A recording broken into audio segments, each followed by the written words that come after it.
आपण बघणार आहोत नूडल्स कशा तयार करायच्या आहेत त्या। आज आपण बघणार आहोत हक्का नूडल्सची रेसिपी।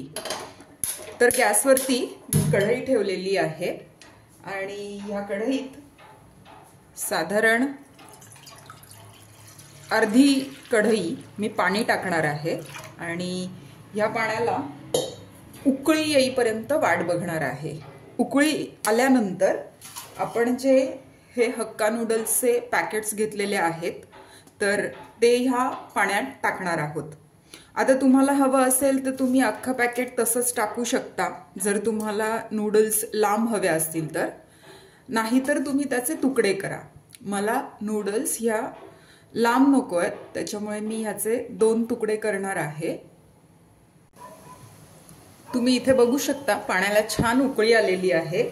तर मी या पाण्यात आता थोडंसं एक तेल टाकणार आहे, त्यामुळे आपल्या नूडल्स एकमेकांना चिटकणार नाहीत। त्याचबरोबर अगदी थोड्या प्रमाणात मीठ टाकणार आहे। मीठ टाकल्यानंतर उकळी अजून छान येईल। आता ह्या ज्या नूडल्स आहेत त्या मी इथे पाण्यात सोडून देणार आहे। तुम्हाला हवं असल्यास तुम्ही या नूडल्सचे अजून तुकडे करू शकता। आणखीन एक गोष्ट, जेव्हा तुम्ही पाणी उकळायला ठेवणार आहात तर ते पाणी तुम्ही जास्त ठेवायचंय तुमच्या नूडल्सच्या क्वांटिटीपेक्षा, त्यामुळे नूडल्स ह्या मोकळ्या व्हायला मदत होईल। तर उरलेले पण सगळे नूडल्स मी टाकून देते। आता ह्याला 5 मिनिटं उकळी आणायची आहे आणि उकळी आल्यानंतर मी त्याला परत एक गॅस बंद करणार आहे आणि 3 ते 4 मिनिटं झाकून ठेवणार आहे। आपल्याला खूप शिजवायचं नाहीये। तुम्ही एका फोर्कच्या मदतीने या नूडल्स हलवू शकता। पाणी जास्त ठेवलं की या नूडल्स आपोआप छान उकळतात।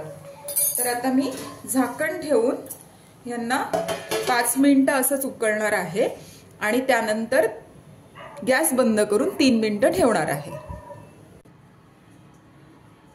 इथे 5 मिनिटं नूडल्स उकळल्यानंतर 3 मिनिटं मी तसेच त्या झाकून ठेवलेल्या होत्या।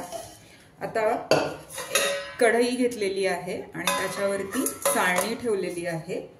ह्या ज्या नूडल्स आहेत त्या आपल्याला लगेच स्ट्रेन करून घ्यायच्या आहेत आणि ह्या नूडल्स वरती तुम्हाला जर वाटत असेल की नूडल्स खरंच शिजल्यात की नाही तर तुम्ही हाताने दाबून बघू शकता। तर ह्या व्यवस्थित शिजलेल्या आहेत आणि ह्याची कुकिंग प्रोसेस आपल्याला थांबवायची आहे, त्यामुळे लगेचच आपण ह्याच्यावरती थंड पाणी टाकणार आहोत। तर थंड पाण्याचा शिपका दिल्यानंतर किंवा थंड पाणी टाकल्यानंतर नूडल्स ह्या आपल्या मोकळ्या मोकळ्या होतील। तर अशा पद्धतीने आपण ह्या नूडल्स मोकळ्या करून घेतलेल्या आहेत।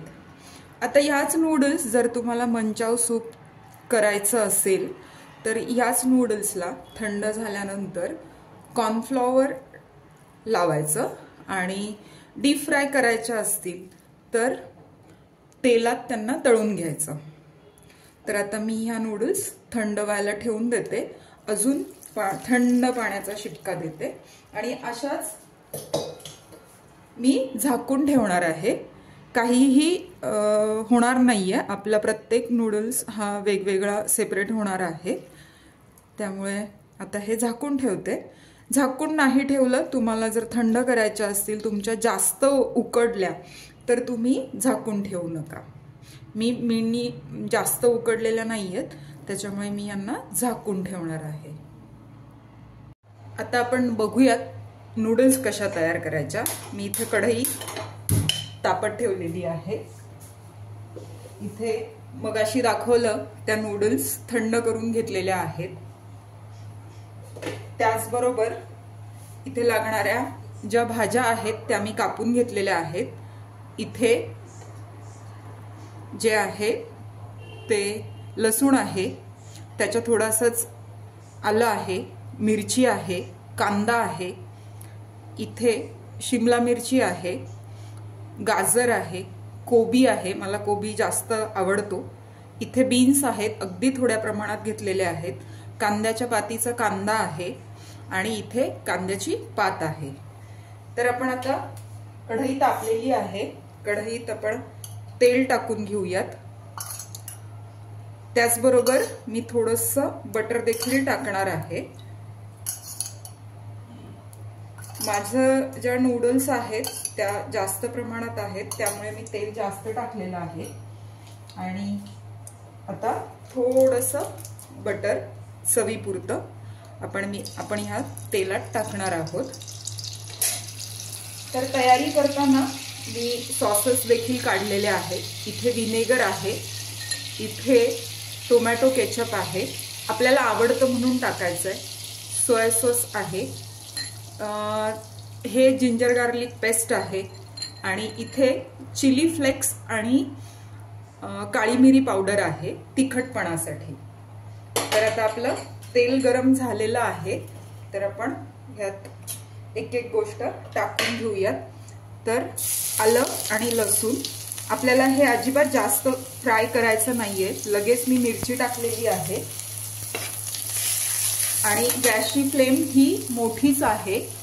लगेच कांदा टाकून घेतलेला आहे. कांदा परतल्यानंतर शिमला मिरची, गाजर हे टाकलेलं आहे आणि आता छान परतवून घेऊयात. आपल्याला या व्हेजिटेबलचा क्रंच हा तसाच ठेवायचा आहे. गॅस मोठाच आहे. तर कोबी टाकतेय, अर्धा कोबी मी आत्ता टाकणार आहे आणि थोडासा वरतून टाकणार आहे. त्याचबरोबर बीन्स आणि कांदा जो कांद्याच्या पातीचा आहे. तर आता आपण हे छान फ्राय करून घेऊयात. त्याचबरोबर मला आवडतं म्हणून मी यात आलं लसूण पेस्ट टाकणार आहे. तुम्हाला हवं असेल तर चॉप केलेलं जे आपण जिंजर गार्लिक होतं ते तुम्ही तसंच अजून प्रमाण त्याचं वाढवू शकता.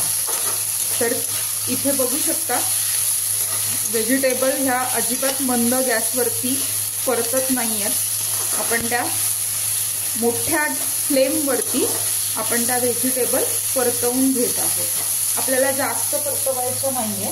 मी आता गॅस थोडा मीडियम करते आणि थोडंसं मीठ टाकणार आहे या भाज्यांपुरतं. आता हे काळी मिरी आणि चिली फ्लेक्स जे होतं ते मी आता अर्ध टाकणार आहे भाज्यांपुरतं आणि बाकीचं जे आहे ते मी नंतर नूडल्स बरोबर टाकणार आहे. तर आता आपलं हे व्हेजिटेबल्स छान फ्राय झालेले आहेत. तर आपण आता नूडल्स त्यात टाकून घेऊया. तर ह्या ज्या नूडल्स आहेत त्यातल्या मी अर्ध्या नूडल्स इथे टाकणार आहे आणि लगेचच सॉसेस टाकून घेणार आहे. तर या एवढ्या नूडल्स या मी टाकलेल्या आहेत. काही नूडल्स ह्या मी कट करून घेतलेल्या आहेत आणि काही नूडल्स ह्या मी अख्ख्या ठेवलेल्या आहेत. तर आता आपल्याला पुढची प्रोसेस खूप फास्ट करायची आहे कारण आपलं खाली लागू शकतं. तर हे छान पद्धतीने हलवून घ्यायचं आहे.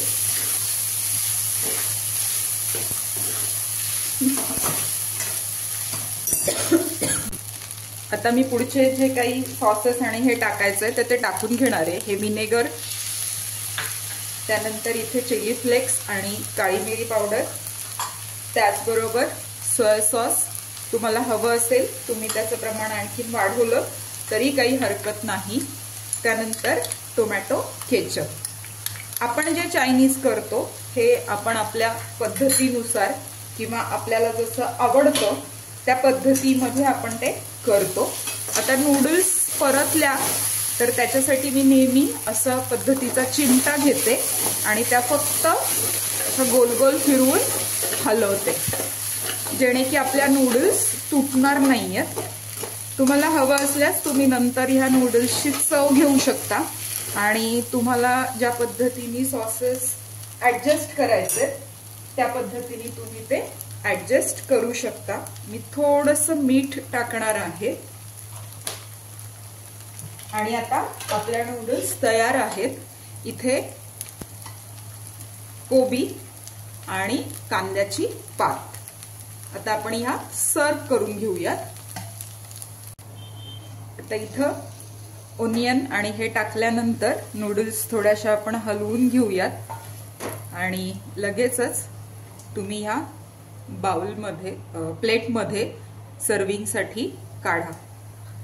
तर अशा पद्धतीने तुम्ही नूडल्स या सर्व करू शकता। तुम्ही नूडल्स तुटू नयेत म्हणून अशा पद्धतीने नेहमी सर्व करत असते।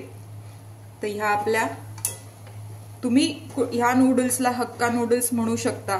यात शेजवान सॉस टाकला तर ह्या शेजवान नूडल्स होतील। त्यानंतर अशा पद्धतीने आपल्या नूडल्स तयार आहेत।